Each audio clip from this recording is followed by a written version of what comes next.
So who is smarter, Dr. Rodney McKay or Lieutenant Colonel Samantha Carter? This is a debate that started actually on set of these different Stargate shows and persists even to this day. Well, I've looked at the data where they go head to head with each other, and I have determined who is the more intelligent. Find out who right after this.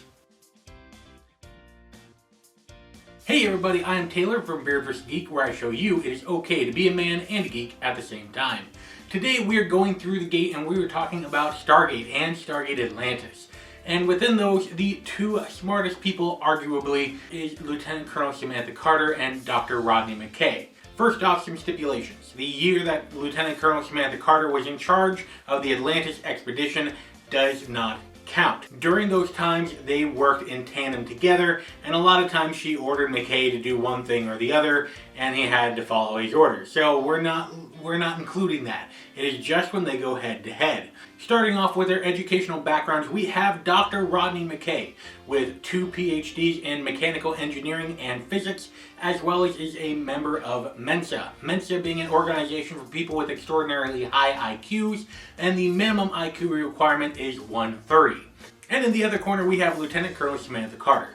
Sam has a PhD in astrophysics and an extensive knowledge in quantum mechanics, but has no degree in that field. Round 1 is when Teal'c was trapped in the Stargate and did not rematerialize after he destroyed one of his arch nemesis.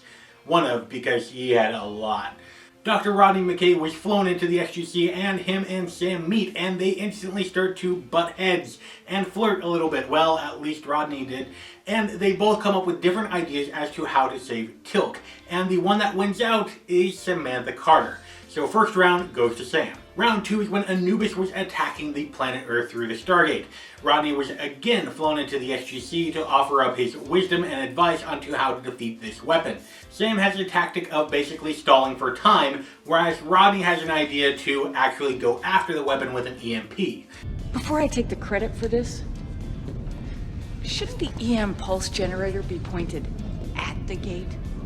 You're good. Very good. Rodney was proven wrong. Now, Sam, while talking with Jonas Quinn, Jonas asked a simple question about how the gate got into the mountain, which triggers an idea in Sam for how to get the gate off-world in order for it to explode safely and not actually destroy everybody. Now, in this episode, it's a little bit of a struggle back and forth between Rodney and Sam, but ultimately, I gotta give it to Sam because she had more positive suggestions and ideas than McKay. Therefore, round 2 goes to Sam. Round 3 is the Pegasus project. This is where Rodney and Sam were trying to have a regular Stargate jump to the Supergate in order to keep the Ori from invading the Milky Way galaxy. Both worked on the calculations, and ultimately, it was Rodney who edged out just a little bit in this episode. Granted, they both were a little wrong as far as the power requirements go, but ultimately, it was Rodney who saved the day and stopped the Ori invasion of the Milky Way galaxy. Therefore, this round goes to Rodney. Round 4 is the episode Trio. This is where Sam, Rodney, and Dr. Keller was trapped in a mine from the Janai who was going to fall into a deep chasm and they were all going to die. Trying to find a way to get out, both Rodney and Sam massively fail, and ultimately it was a little bit of an accident on how they were able to escape.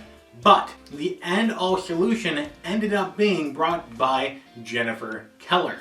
She gave them their best chance by using a tactic known in bar tricks, as well as ultimately discovering, albeit slightly accidentally, the caves that would allow them to escape, and found a way to get both her, Rodney, and Sam to safety. Therefore, this round, it goes to Dr. Keller.